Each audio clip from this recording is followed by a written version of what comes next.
Here's a fact. Most emotional issues are as a result of traumatic events that are stuck in the subconscious. And this is why if you don't do anything to unstick these issues, it will be almost impossible to break free of any emotional problems. And that's including things like anxiety, depression, agoraphobia, social anxiety, even OCD. Hey, I'm Adewale Ademiwa from stresstherapist.net, and in this video, I'd like to share a simple system to help you understand how to start working with trauma issues in a way so that they stop impeding and blocking your attempts at recovering emotionally. But before I start, just want to give you an opportunity to register for our upcoming masterclass on how to deal with trauma and how to heal with trauma. Now, you don't have to join. You could just take the content of this video and use it effectively, or just go on the website stresstherapist.net. I've covered quite a lot of things that you can start using to help prevent trauma from affecting your efforts to cope better. Back to the system. So to help you really understand the system, I'd like to share a personal experience that I had. And this is in relation to a struggle I went through. Now, I'd like to play a bit of a game to see if you can figure this out. Which of these events happened first? So you pause the video and just decide, did my shyness start first? Did my repeated failure start first? And did that follow, the letdowns follow, or my self-sufficiency follow? What order do you think this played out? And once you finish, just play back the video, and then we'll just carry on. So I assume you've done that. So this is what happened. Most of you who may know me already, you know that I used to struggle very badly with social anxiety. And at the very early stages, it used to be so hard to be in a party. I'll be in the corner of the room worrying about how to engage with people. But during my early teenage years, my parents decided to send me to a boarding school. And this is where I had some experiences that actually were quite drastic. But there was this specific experience where my parents, they brought me up to be kind, loving, giving, always giving of what I have to anybody who needs it. And so in my naive mind, naive way, I went to boarding school and literally gave all my provisions away within the first 3 weeks. For most people, they just thought, oh, he's always giving. And that just attracted a lot of people to me. And they were always coming to take my stuff. After that experience, I struggled with hunger. Oh my word. Never really known hunger that much before. It's got so bad that I would be walking on the streets of the school, hoping I'll find some coins or money on the floor to use to buy myself something to eat. But you see, it was a stark realization that people can be hard, people can be mean. People who you put yourself out to support them, to help them, they just leave you flat. They don't care. And because of that, the letdowns, I decided that I would never allow this to happen to me again. So I developed a self-sufficiency tendency. Actually, even now, my wife gets upset with my tendency to always be self-sufficient. Although, yes, I'm trying to learn to kind of be less self-sufficient around my relationship, but that's a different point. So the self-sufficiency brought in a huge amount of problems in my life, and there was this particular problem that haunted me for 5 years.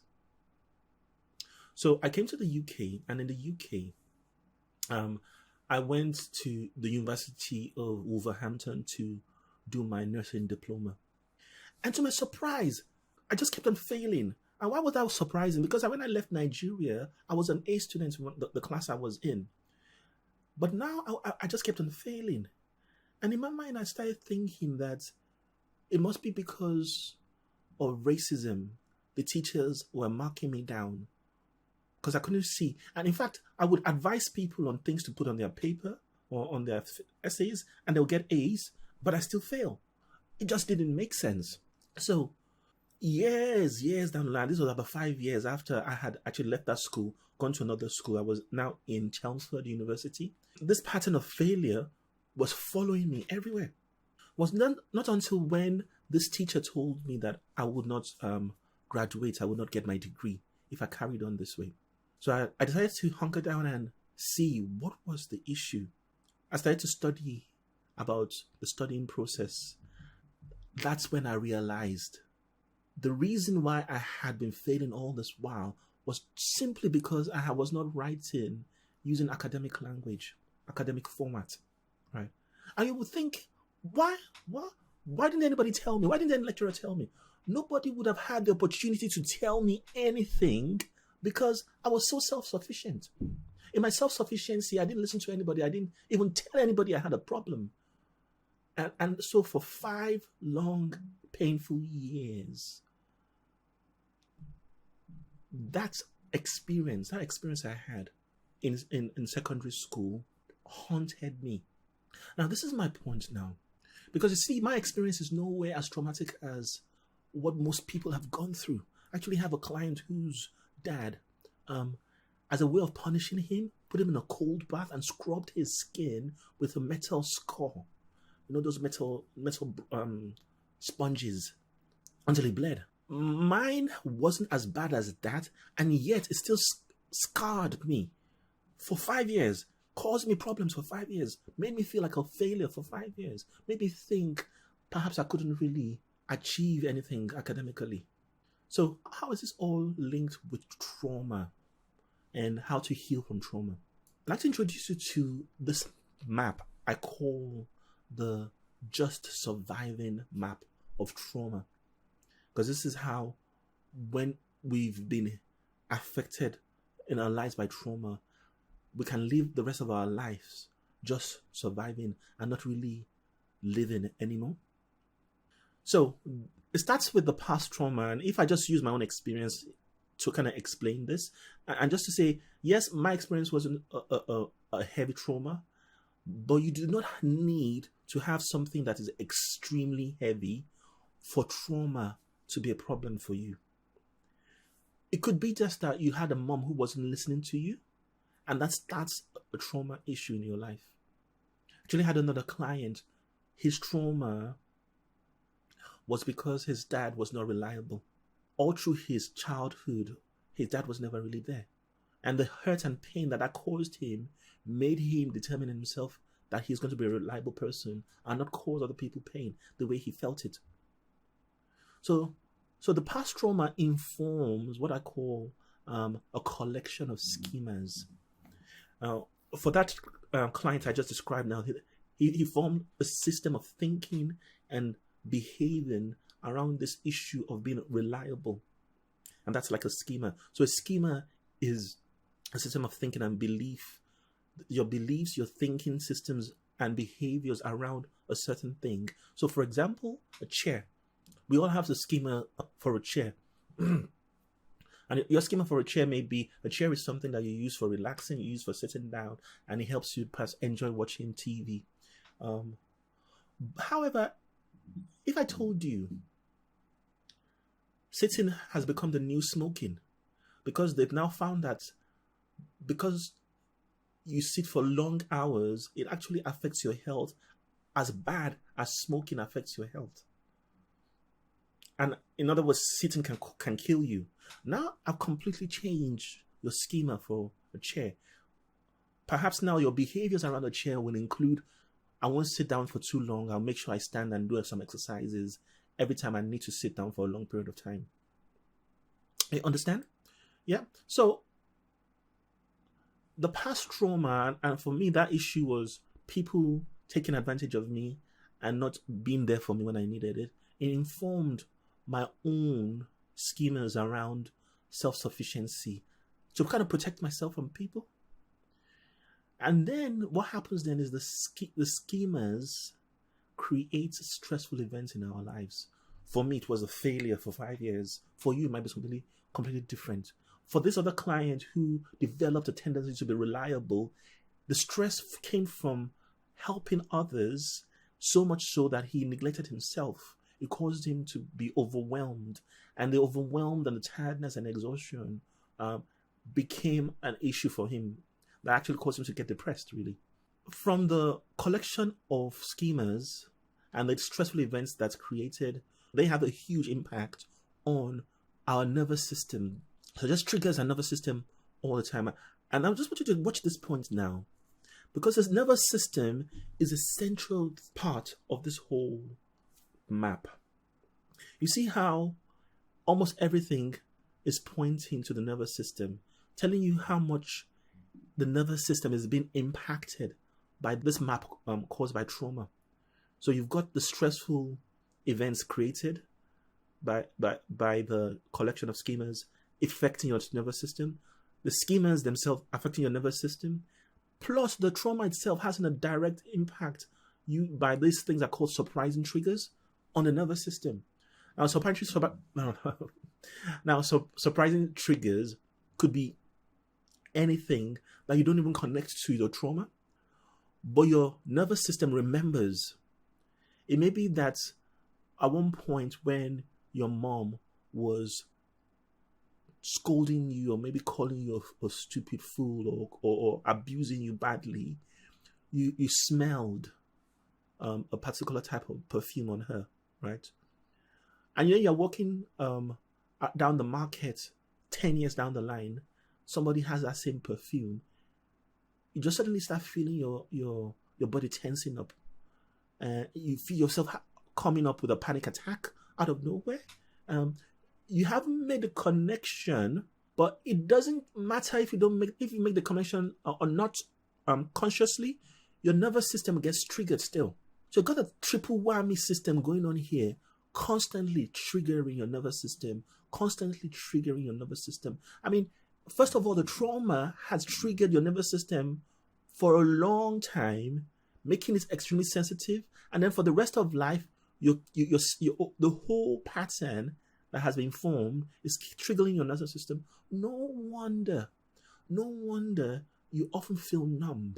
No wonder you often feel on edge all the time when there's no reason to be on edge. You know that kind of sensation where you know that there's no reason to feel anxious, but there's anxiety in the background that's constant. And that's because the nervous system is being triggered over and over again and causing you to feel like you need to go to the GP, to the family doctor, because you just know something is not right in your body. So this is all being created by the 3 strands of pressure. And then to add to that, because of the impact it's having on your nervous system, nobody likes that feeling. The tendency is to try and do what you can to stop that feeling. And for most people, is distracting themselves in one way or the other. Maybe it's distracting through drugs. Maybe it's distracting through alcohol. Maybe it's keeping busy. You're doing something that just takes away the edge on the nervousness.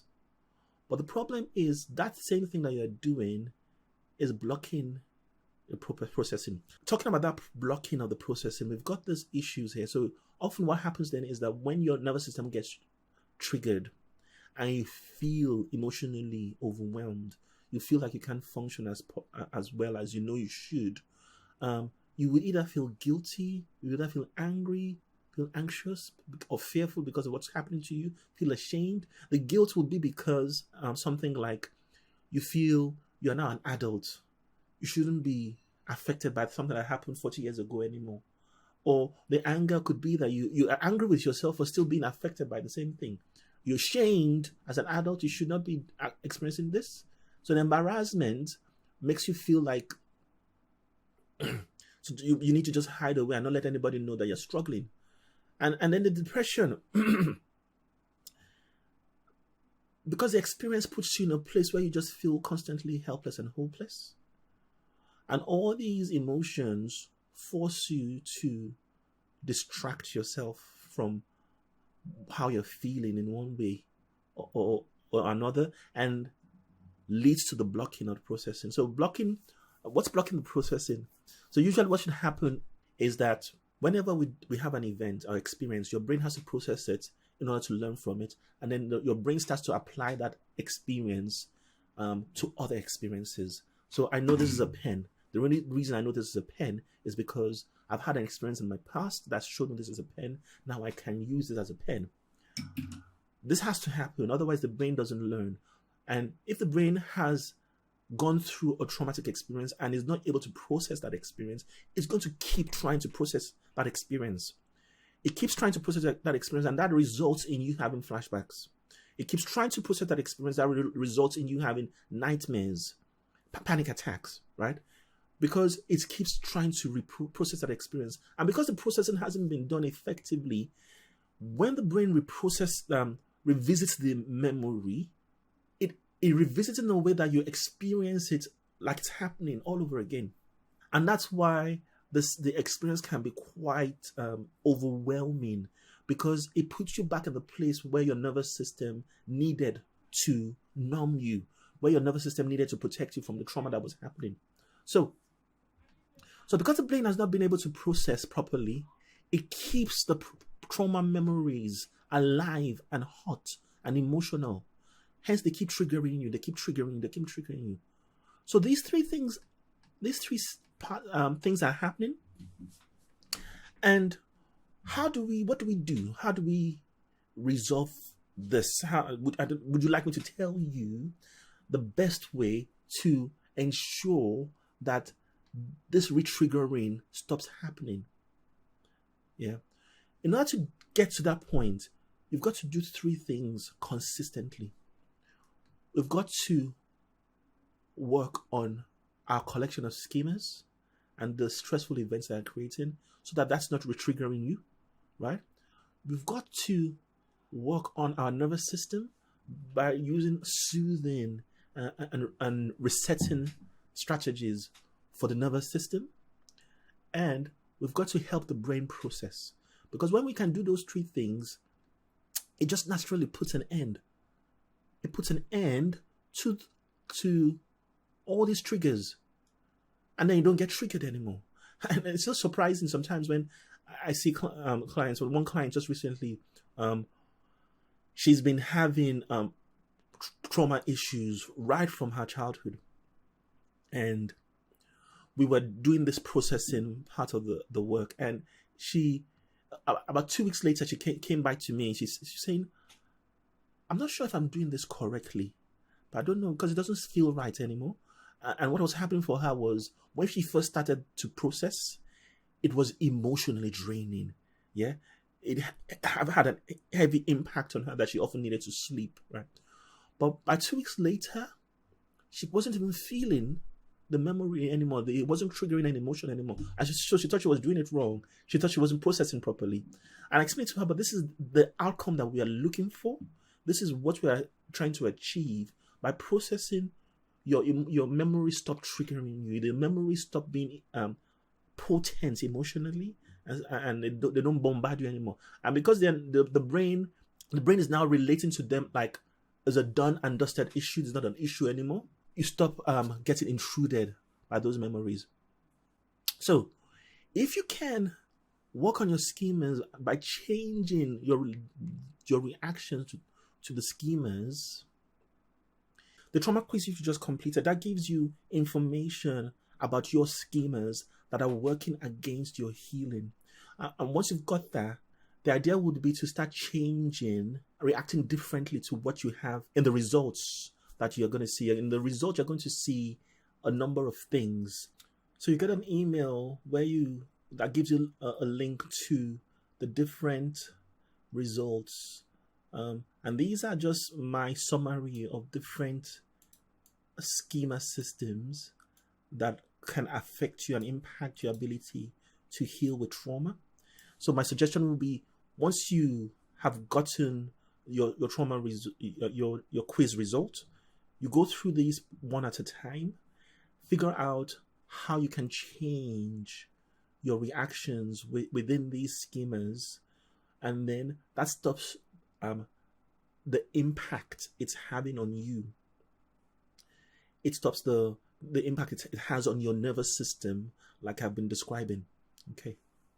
So if you can work on your schemas by changing your reaction to the schemas, and you can spend a lot of time soothing and healing your nervous system, and you can allow your brain to do the processing, then trauma issues will cease to be a problem.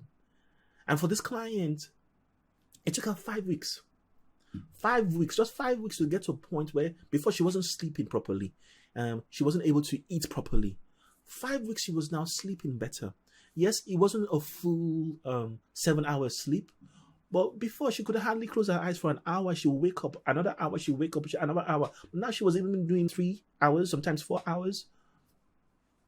So that meant that she wasn't so tired during the day. Right? And because she wasn't so tired during the day, she was able to now engage and start to have more pleasure, more pleasurable experiences around her days. Right? So nightmares reduced. Memory stopped impacting her. She started functioning better, started feeling more energy, and naturally life starts to feel more fulfilling, start feeling more humane. So just as I mentioned at the beginning, we are going to be running a master class on healing trauma. We're going to be going in depth with all these things that I've described with you. I'm going to be showing you step by step what to do and what not to do. I'm going to be showing you the specific places where certain actions need to be taken, because it can be confusing at first. And the truth is that if you were to try to do certain things at certain moments, you could actually re-trigger yourself too, because it can get confusing.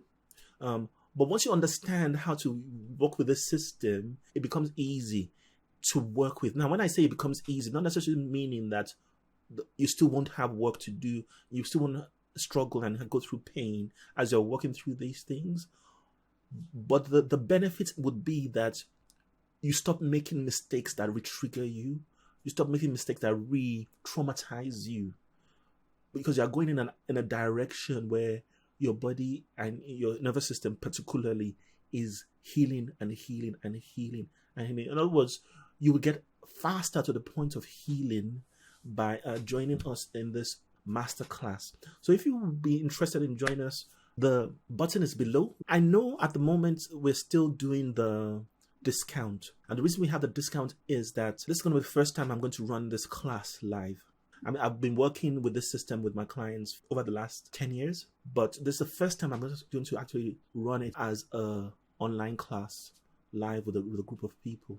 The £10 is because I'm going to be bouncing stuff off you, just to make sure that I'm working and I'm explaining things at a level that makes this useful for you.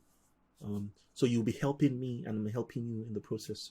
Now, the £10 is not going to last forever. Within the next few days, actually, if you're watching this video, it's possible that you've already missed the discount. My plan is to run the class in the future, but it's going to get more expensive as time goes on, because I'm going to be adding more and more to the masterclass. So this is the opportunity to kind of get on board and get the class at a very low price. It's going to help you, and you're also going to help me. And the more we help each other, the more we grow together. So thank you so much for watching, and wishing you all the best. Bye.